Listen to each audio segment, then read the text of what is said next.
ከምንም በላይ አንድ ህዝብ እንደ ሀገር ሲኖር ብዙ ጊዜ የተለፋበት የተቀባበለ የትውልድ ቅብብል ውጤት ብዙ ዋጋ ተከፍሎበታል። በተለይ የኛ አባቶች የከፈሉት ዋጋ እንደዚህ በቀላሉ የሚጠቀስ አይደለም። በጣም ጨዋ ሰዎች ነበሩ። በጣም ግንዛቤያቸው ሰፊ ነበር። የመረዳት አቅማቸው ከፍተኛ ነበር። በጣም የሰለጠኑት አገር ልጅ ላይ ያሉት ሰዎች ጭንቅላት የሚፈትሽ ስራ ነው የሚሰሩት የነበረው። በጀግንነት በጦር ሜዳ ብቻ ድል ያደረጉ ሰዎች አይደለም።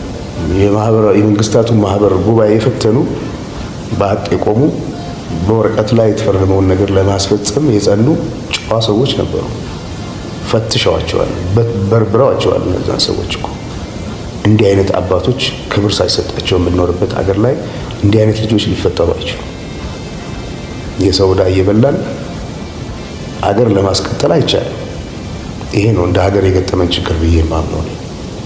ወጣቶች ወዴት እንደሚሄዱ የሚያሳይ ደግሞ ያለፈው ክፍል እነሱ ላይ ያተኮረ አካሄድ የለውም እና መጀመሪያ ሀገር ማዳን ነው ቅድሚያ የሚሰጠው ነገር። ሁሉ ነገር ቅደም ተከተል አለው።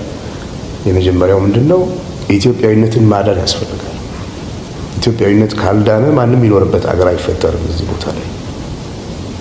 ስለዚህ ኢኮኖሚያዊ ለውጥ ሊመጣ የሚያስፈልገው ነገር ለማድረግም ህዝብ መተባበር አለበት። አድዋ ላይ በአንድ ላይ ያዘመትከውን ኃይል በዛ ኃይል ወደ ልማት ለማሳተፍ ይቻላል።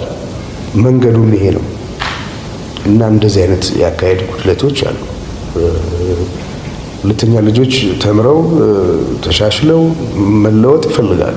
ወጣቶች መንገድ የሚያሳያቸው ይፈልጋሉ እና የሚያሳዝን ትውልድ ነው። የዛ ትውልድ አካል ስለሆንን ነው በዚህ አይነት ጉዳይ ላይ እንድናተኮር ግድ የሆነው እና ለወደፊቱ ለሀገር የምመኘው ኢትዮጵያ ልጆቿ የተባበሩባት ሀገር፣ ለሀገር የለፉ ሰዎች የሚከበሩበት ሀገር፣ ለሀገር የለፉ ሰዎች ሲከበሩ ለሀገር የሚያስከብር ስራ የሚሰሩ ልጆች መፈጠር ይችላሉ። ከምንም በላይ ግጭቶችን አስወግደን በይቅርታና በምህረት በፍቅር በአንድነት ይሄንን መሰረት ያለው ህዝብ ወደ ዘላቂ ጉዞ ለመውሰድ ትልቅ መነቃቃትና መነሳሳት ያስፈልጋል እና ኢትዮጵያዊነት ሩቅ እና የሁላችን ኑሮ መሻሻል አለበት።